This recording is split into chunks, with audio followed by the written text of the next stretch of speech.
Ramli और शंकर सब्जी बेचने का काम करते हैं। अपने ही खेत में जो सब्जियां उगाते हैं उसे बेचकर वो अपना घर चलाते हैं। पिछले साल रामली ने सब्जी बेचने के लिए एक ठेला खरीदने के लिए कर्ज लिया था, जो वो अभी तक भर रही है।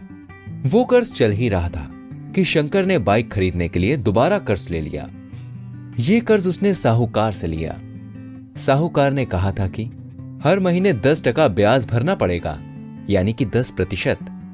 रामली और शंकर दोनों काम करते हैं और इस वजह से उन्हें कर्ज चुकाने की इतनी कोई चिंता नहीं थी। उन्हें यह विश्वास था कि वो दोनों मिलकर इन कर्जों को बड़ी आसानी से चुका सकते हैं। इसी दौरान होली के समय पूरे हफ्ते मेला लगने वाला था।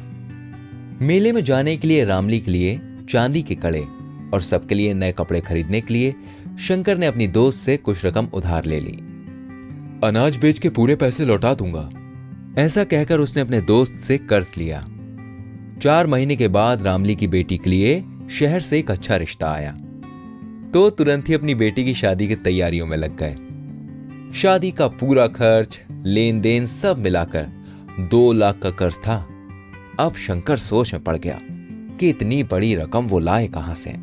उसने दोबारा उसी साहूकार से ब्याज पे 2 लाख रुपए का कर्ज ले लिया और चूंकि कर्ज बहुत जरूरी था, उसने जमीन के कागज साहूकार के पास गिरवी रख दिए। धूमधाम से शादी तो हो गई, लेकिन अब रामली और शंकर के ऊपर जो कर्ज का पहाड़ लद गया था, उसे कम करना बहुत मुश्किल हो गया था। अनाज बेचकर जो भी पैसे उन्हें मिले, उनसे उन्होंने साहूकार से लिया हुआ पहला कर्ज तो चुका दिया, लेकिन अब बेटी की शादी का जो कर्ज लिया था, उसे कैसे चुकाएं? इस सोच में रामली और शंकर पड़ गए। खेती का काम खत्म होने के बाद शंकर और रामली मजदूरी करने के लिए सूरत शहर चले गए।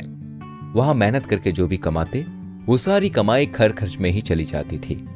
कर्ज चुकाने के लिए कुछ बचता ही नहीं था और इस वजह से कर्ज का ब्याज दिन पर दिन बढ़ रहा था। 4 महीने के बाद दोनों घर वापस आ गए। वहां से कुछ पैसे इकट्ठे करके लाए और आते ही साहूकार ने पैसों की मांग की। साहूकार की बातें सुनकर दोनों के पास जो भी बचाई हुई रकम थी, वो उन्हें साहूकार को देनी पड़ी। अब उनके पास कुछ भी पैसे नहीं बचे और कर्ज तो वैसे ही बाकी था। शंकर और रामली ने बिना सोचे ही काफी कर्ज ले लिया था और इसी की वजह से आज उन पर कर्ज का बोझ बहुत ज्यादा बढ़ गया था।